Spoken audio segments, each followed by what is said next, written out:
और उसी दिन मेरे लड़के की जन्मदिन। मेरा लड़का राजनीति में नहीं है। उस दिन उसको उठाना मतलब कोई कायदे कानून कोई प्रक्रिया का पालन नहीं हुआ और 18 जुलाई तक के वो चुपचाप बैठे रहे, कोई नोटिस नहीं, कोई टेलीफोन नहीं, और सीधा 18 तारीख का आए और उठा के ले गए। तो फिर कैसे बर्दाश्त होगा? इसलिए मोदी शाह ने मेरे लड़के को उठा के बता दिया कि तुम यदि अडानी के खिलाफ बोलोगे तो तुम्हारा हर सबको पूरे प्रदेश में संदेश दे दिया कि भूपेश बघेल के लड़के जैसे हो। एनफोर्समेंट डायरेक्टरेट ने भूपेश बघेल साहब के जो बेटे हैं उन्हें उस दिन गिरफ्तार किया जिस दिन उनका जन्मदिन था। हमारे साथ खुद बघेल साहब हैं। सर, ये क्या टाइमलाइन जो ली एनफोर्समेंट डायरेक्टरेट ने, आप इसके पीछे क्या कहेंगे? देखिए, जो लीकर केस है 2022 से चल रहा है, 4 साल हो गए, लेकिन अभी तक के वो फाइनल रिपोर्ट्स कोर्ट में सबमिट नहीं कर पाए। वो तो इसको राजनीतिक हथियार के रूप में उपयोग करना चाहते हैं। अडानी के खिलाफ तमनार में जो अडानी ने जो पेड़ कटाई किया, उसके खिलाफ हम लोग पूरे प्रदेश के कांग्रेस के विधायक सब जाके उसका विरोध किए और 18 तारीख को विधानसभा का आखिरी दिन और उसी दिन उस पेड़ कटाई के खिलाफ स्थगन प्रस्ताव हम लोगों ने लाया था और उसी दिन मेरे लड़के की जन्मदिन। मेरा लड़का राजनीति में नहीं है। उस दिन उसको उठाना मतलब कोई कायदे कानून कोई प्रक्रिया का पालन नहीं हुआ, नोटिस देना था, बुलाना था। 10 मार्च को ईडी की रेड पड़ी थी और 18 जुलाई तक के वो चुपचाप बैठे रहे, कोई नोटिस नहीं, कोई टेलीफोन नहीं, और सीधा 18 तारीख का आए और उठा के ले गए। तो ये संदेश देना चाहते हैं अडानी के खिलाफ, मालिक के खिलाफ यदि कोई बोले तो फिर कैसे बर्दाश्त होगा? इसलिए मोदी शाह ने मेरे लड़के को उठा के बता दिया कि तुम यदि अडानी के खिलाफ बोलोगे तो तुम्हारा हर सबको पूरे प्रदेश में संदेश दे दिया कि भूपेश बघेल के लड़के जैसे हो। आपके खिलाफ जो केसेस हैं उनका क्या स्टेटस है? ये जब जरूरत पड़ेगी तब उपयोग करेंगे। अभी अडानी के खिलाफ होगा तो अचानक कर लिए। हम लोग तो सोच रहे थे इलेक्शन आएगा तब करेंगे। तो जब से पंजाब प्रभारी बना हूं तब से ज्यादा सक्रिय हो गए हैं, है ना।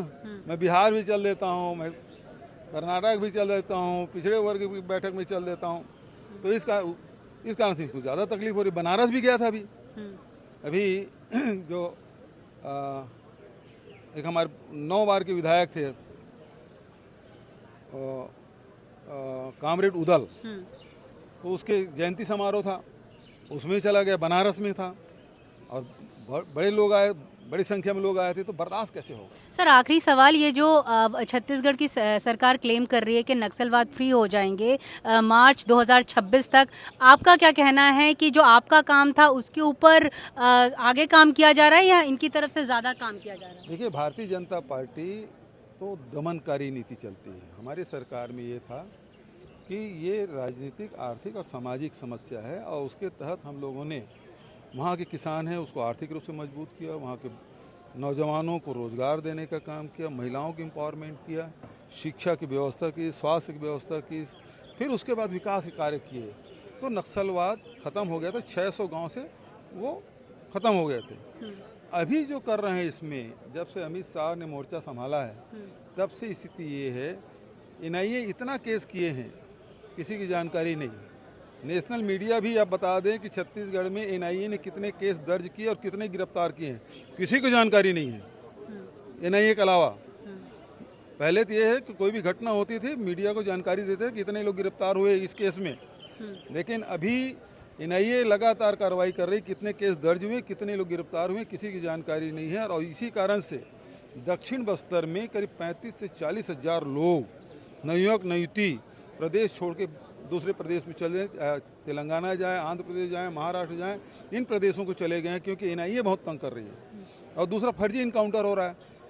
अब जो ये दावा करते हैं कि हम नक्सलियों को मारा, तो एक 6 महीने का बच्चा था, तो क्या वो भी नक्सली था?